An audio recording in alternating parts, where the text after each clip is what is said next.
हमारी परम आराध्य भगवती गौ माता के चरणों में मेरा कोटि कोटि नमन वंदन प्रणाम। ये हमारा बहुत बड़ा सौभाग्य है कि हम सनातन की मूल गौ माता की कथा सुन रहे हैं। कोई भी कथा, अगर आप कोई धर्म का कार्य करने जा रहे हो, अगर आप उसको गौ माता के आश्रय में गौशाला में जाकर करेंगे तो उसका अनंत गुना फल आपको मिलेगा। आज हम दूसरा सर्ग 25 दोहे से आगे पाठ करेंगे।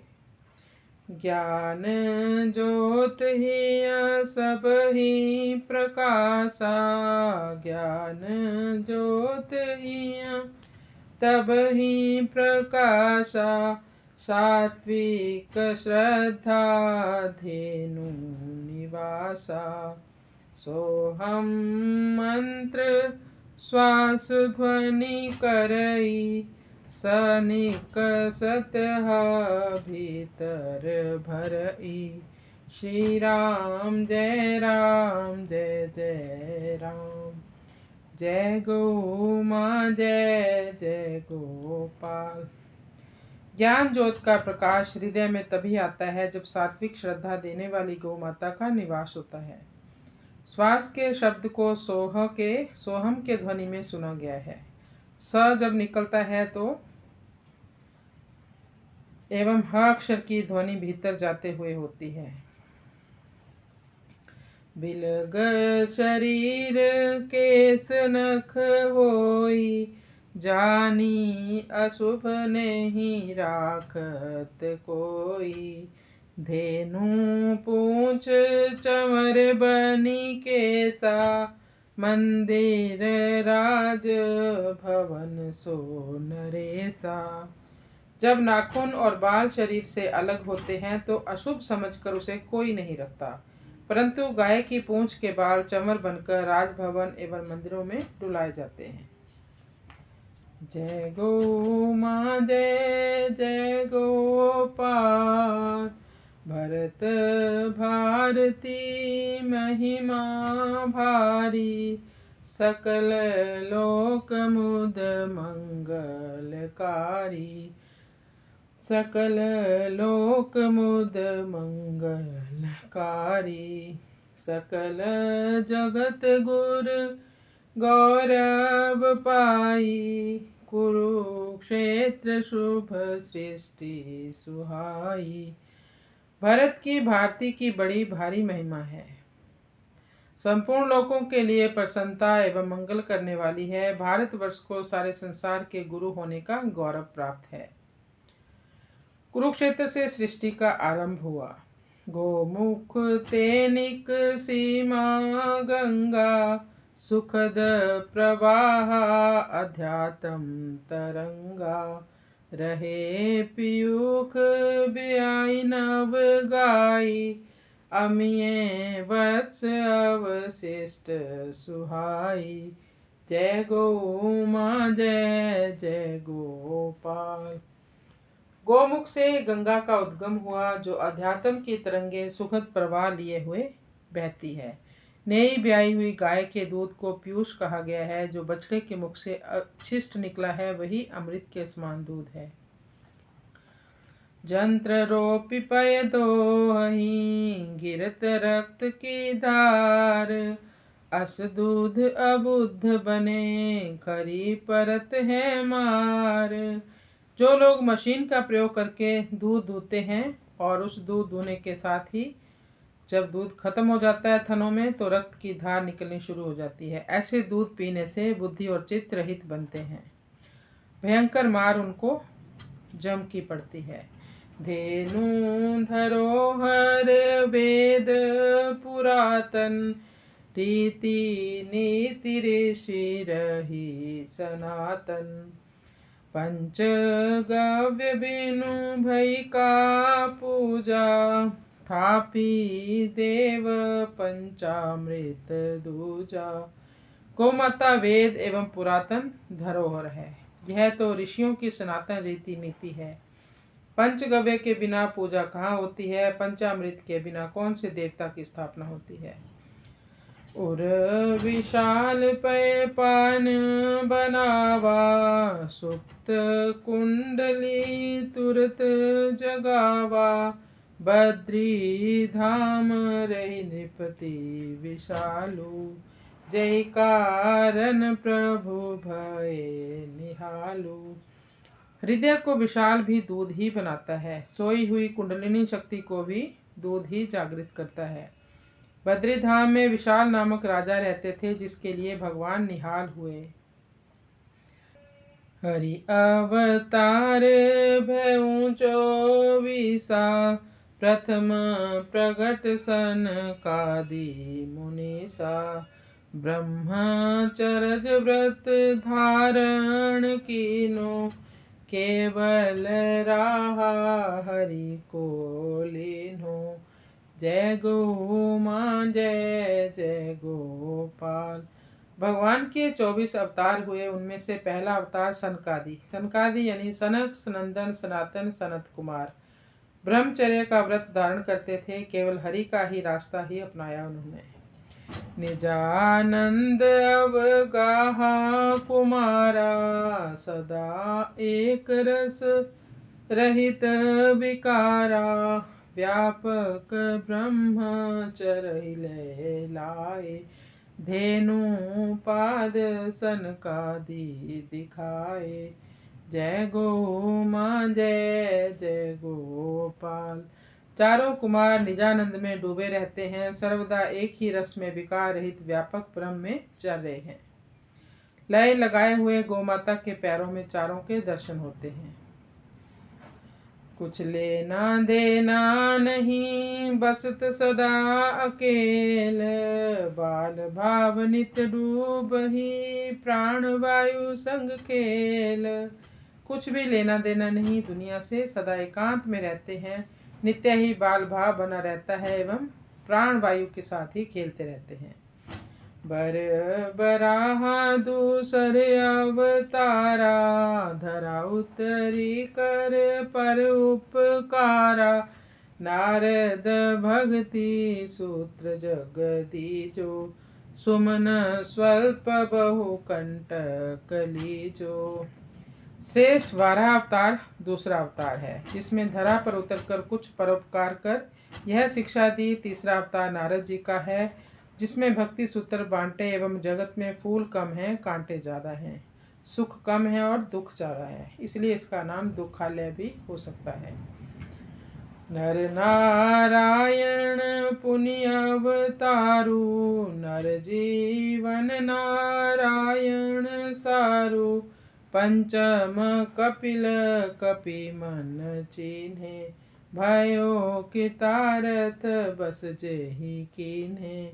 चौथा अवतार नर नारायण का है, जिसमें नर जीवन का सार नारायण प्राप्ति बताया है। पांचवा अवतार कपिल का है, जिसमें मन को वानर समान समझकर जिसने उसे वश में कर लिया, उसका जन्म कृतार्थ हो गया।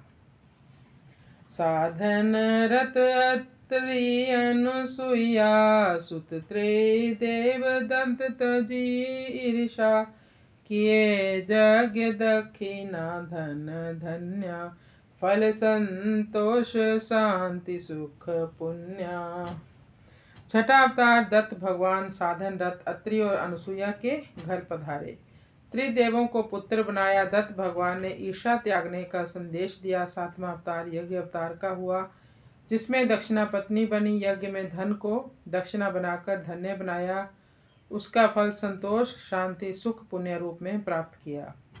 ऋषभ देव तन बिलग बताए, तन छांडे मल मूल दिखाए। तन छांडे मन मूल दिखाए, पृथ्वी राज पृथु उपजाऊ। बनत वत्स धन धान्य सुहाऊ।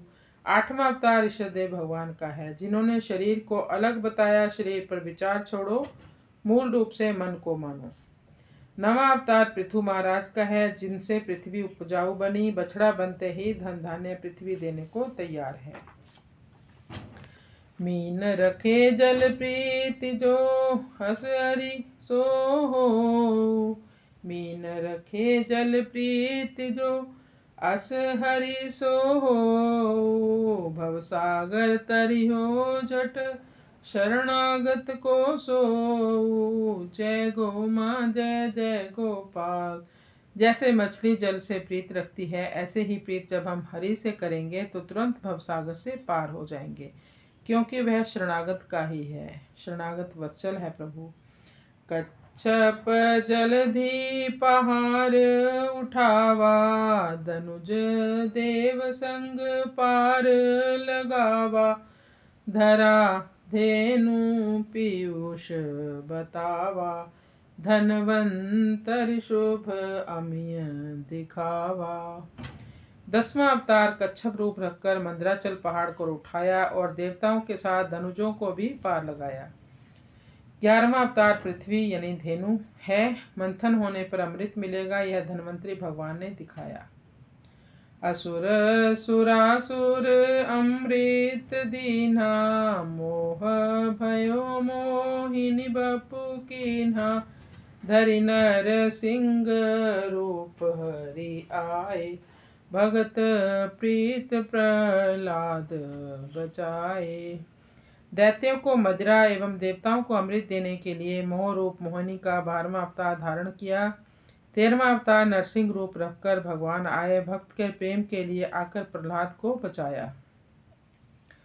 बामन धेनु देव द्विज लागी, दैत्य राज घर भिक्षा मांगी।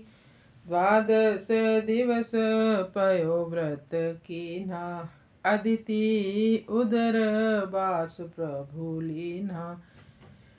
14वां अवतार वामन रूप भगवान ने गाय देव और द्विज के लिए धारण किया। दैत्यराज बलि के घर जाकर भिक्षा मांगी। 12 दिन का व्रत माता अदिति ने किया, जिससे भगवान ने उनके उदर में प्रवेश किया। परशुराम कर धरे कुठारा, दंड उदंड हरे मही भारा। वेद व्यास सदग्रंथ बखानी, भक्ति विवेक करम विज्ञानी। जय गौ माँ जय जय गोपाल। 15वां अवतार परशुराम भगवान ने हाथ पर कुल्हाड़ा उठा दिया, उदंड लोगों को दंड देने लगे, पृथ्वी का भार उतारा। 16वां अवतार भगवान वेद व्यास का, जिन्होंने सदग्रंथों का विस्तार किया, भक्ति ज्ञान कर्म के जो विज्ञानी हुए। व्यास उच्छिष्ट जगत सब कविवर करे बखान, वेद पुराण विविध कहे करत रहे अनुमान। व्यास जी का सारा उच्छिष्ट है, उसी के ही लिखे हुए वेद आगे दोबारा लिखे जा रहे हैं। जो भी श्रेष्ठ कवि बखान करते हैं, वेद पुराणों का विस्तार विविध प्रकार से किया, जिसका अनुमान सब लगाते रहते हैं। विग्रह धर्म राम मर जादा, निज अनुचर मेटत सब बाधा। उत्तम कृषि गाय संग की जो, हलधर बन बल बुद्धि लीजो। 17वां अवतार राम जी का, जो साक्षात धर्म के विग्रह और मर्यादा की स्थापना करने वाले, अपने पीछे चलने वाले की सारी बाधा हटाने वाले हैं। और 18वां अवतार हलधर बलदाऊ जी का, जिन्होंने कृषि को उत्तम माना और गाय और खेती की अभिन्नता बताई। इसी से बल और बुद्धि की प्राप्ति हो सकती है। श्याम सुरभिपद रूप बनावा, कृष्ण नाम हरि भक्त सुहावा। पीर हरै हरि भव भय हारी, सुमिरि सुमिरि मुद मंगलकारी। जय गौ माँ जय जय गोपाल। श्यामा गाय का दूध प्रिय होने से भगवान का 19वां अवतार श्याम अवतार हुआ। कृष्ण नाम हरि का भक्तों को सुहावना लगता है। 20वां अवतार हरि का है, जिसमें पीड़ा दूर करने वाले, संसार के भय को मिटाने वाले, सुमिरन करने वाले को मुदिता एवं मंगल देने वाले हैं। हंस विवेक खीर अरुणी राजे समुझत जगत देवीरा। बुद्ध गोदूध बोध जिमि पायो कल की अवतरी कलुष मिटायो। 21वां अवतार हंस का, जिसमें दूध और नीर के अलग करने जैसा विवेक उन्होंने बताया। जो इस बात को समझ गए वही वीर हैं। 22वां अवतार बुद्ध का है, बुद्ध भगवान का, जिनको गो दूध पीने का ही बोध हुआ। 23वां अवतार कल्कि अवतार होगा, जिसमें भगवान कलुष मिटाएंगे। गौ प्रगटे गौ करण बड़ ज्ञानी, खल धुंधुकारी मुक्ति के दानी। कलि प्रवेश घेर चहु ओरा, धेनु ताप पाप अति घोरा। गौ माता से बड़े ज्ञानी गोकर्ण प्रकट हुए, जिन्होंने दुष्ट धुंधुकारी को मुक्ति का दान दिया। कलयुग ने प्रवेश करके चारों ओर अपना घेरा डाल दिया। धेनु माता दुखी है, यह अति घोर पाप है। दुखदायक कलिकाल बड़ो करहि धेनु पर वार, धर्म खड़ो इक पाद पर केवल दान आधार। जय गौ माँ जय जय गोपाल। कलयुग बहुत ही दुख देने वाला है, यह गाय पर वार करता है। धर्म केवल एक पैर पर खड़ा है, केवल दान ही आधार है। जय गौ माँ जय जय गोपाल, तू स्वर्ग की सीढ़ी माँ, तेरी गाथा गाते हैं। कलिकाल कठिन गौ माँ, गौ कथा सुनाते हैं। कठिन गौ माँ।